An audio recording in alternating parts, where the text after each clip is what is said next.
ఇరాన్ను సర్వనాశనం చేస్తామని హెచ్చరించిన అమెరికా అధ్యక్షుడు ట్రంప్ అన్నంత పని చేస్తున్నారు. ఇరాన్ ఎనర్జీ హబ్ పై అమెరికా, ఇజ్రాయెల్ సంయుక్తంగా దాడులు చేశాయి. ఇరాన్లోని కార్గ్ ఐలాండ్ టార్గెట్ గా దాడులకు దిగాయి.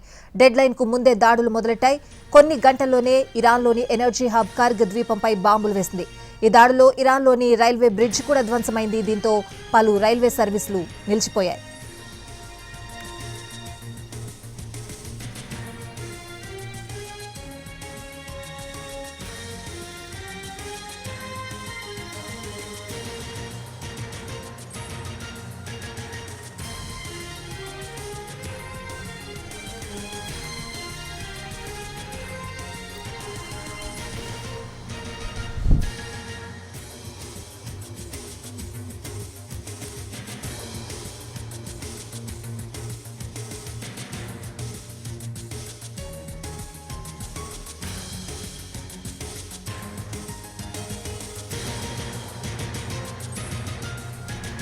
కార్గ్ ఐలాండ్ ఇరాన్కు ఎంతో కీలకం. ఆ దేశ ఆర్థిక వ్యవస్థకు వెన్నుదన్నుగా నిలిచే కార్గ్ ఐలాండ్ను ఆక్రమించే అంశాన్ని మొన్నటి వరకు అమెరికా అధ్యక్షుడు ట్రంప్ పరిశీలించారు.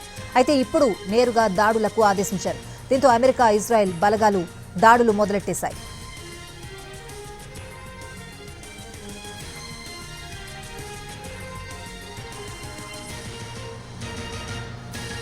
ఇరాన్ ఆయిల్ ఎగుమతుల్లో సుమారు 90% కార్గ్ ద్వీపం నుంచే జరుగుతోంది. పర్షియన్ గల్ఫ్ లో ఉన్న ఈ ద్వీపం నుంచే ప్రధానంగా ఆ దేశ చమురు ఎగుమతులు జరుగుతూ ఉంటాయి. అందుకే దీనిని ఇరాన్ ఆర్థిక కిరీటంగా అభివర్ణిస్తూ ఉంటారు. ఈ టెర్మినల్లో ఒకేసారి 10 సూపర్ ట్యాంకర్లు లోడ్ చేసే అవకాశం ఉంటుంది. రోజుకు 7 మిలియన్ బ్యారెళ్ల మేర లోడింగ్ సామర్థ్యం కలిగి ఉంది. ఇరాన్ తీరానికి 25 నుంచి 30 కిలోమీటర్ల దూరంలో ఉండే ఈ ఐలాండ్ తన చమురు ఎగుమతుల్లో 90% ఇక్కడి నుంచే నిర్వహిస్తోంది. సహజ మంచినీరు కలిగిన అతి కొద్ది గల్ఫ్ ద్వీపాల్లో ఇది ఒకటి కావడం గమనార్హం. దీంతో ఇక్కడ శతాబ్దాలుగా వాణిజ్య కార్యకలాపాలు జోరందుకున్నాయి. దేశ చమురు క్షేత్రాలకు, అంతర్జాతీయ మార్కెట్లకు మధ్య ప్రధానమైన లింక్గా మారిపోయింది. ఇరాన్లో ఇజ్రాయెల్ నాన్ స్టాప్ గా దాడులు చేస్తూనే ఉంది. కరాజ్ సిటీలో చేసిన వైమానిక దాడుల్లో రైల్వే బ్రిడ్జ్ ధ్వంసమైంది. మిసైల్ తాకిన చోట బ్రిడ్జ్ డ్యామేజ్ అయింది. దీంతో ఆ మార్గంలో రైళ్ల రాకపోకలు ఆగిపోయాయి. ఈ దాడిలో 2 మరణించారు, పలువురు గాయపడ్డారు. వెంటనే వారిని సమీప ఆసుపత్రికి తరలించారు రెస్క్యూ టీమ్స్.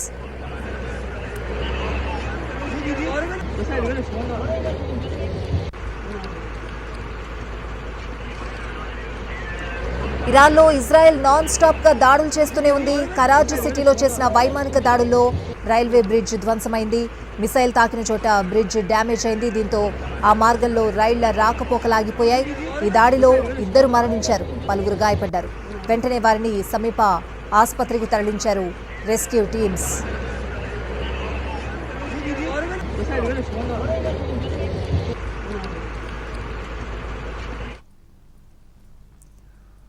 పవర్ ప్లాంట్లను లక్ష్యంగా చేసుకుని దాడి చేస్తామని అమెరికా హెచ్చరిస్తూ ఉండడంతో ఇరాన్ కొత్త వ్యూహాన్ని తెరపైకి తెచ్చింది. పవర్ ప్లాంట్ల ముందు మానవ కవచాల ఏర్పాటుకు పిలుపునిచ్చింది. ఉద్రిక్తతలు తీవ్ర స్థాయికి చేరుతున్న వేళ సరికొత్త వ్యూహంతో అమెరికాకు బదులిచ్చేందుకు ఇరాన్ సిద్ధమవుతోంది. అమెరికా అధ్యక్షుడు డొనాల్డ్ ట్రంప్ కీలక మౌలిక సదుపాయాలపై దాడులు చేస్తామని హెచ్చరించారు. దీంతో యువతకు హ్యూమన్ చైన్ ఏర్పాటు చేయాలని ఇరాన్ పిలుపునిచ్చింది.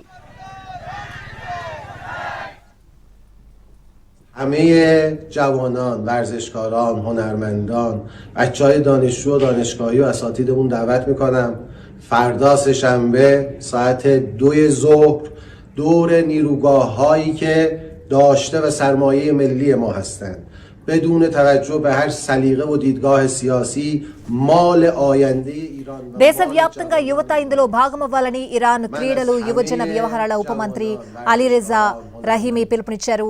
యువత, క్రీడాకారులు, కళాకారులు, విద్యార్థులు ఈ రోజు మధ్యాహ్నం 2 గంటల నుంచి విద్యుత్ ప్లాంట్ల చుట్టూ మానవహారాలుగా మారి నిలవాలని కోరారు. దేశ ఉజ్వల భవిష్యత్తు కోసం చేసే కార్యక్రమంగా ఆయన అభివర్ణించారు. దేశ మౌలిక సదుపాయాలను రక్షించుకునేందుకు యువత చేసే త్యాగంగా ఆయన దీనిని వర్ణించారు.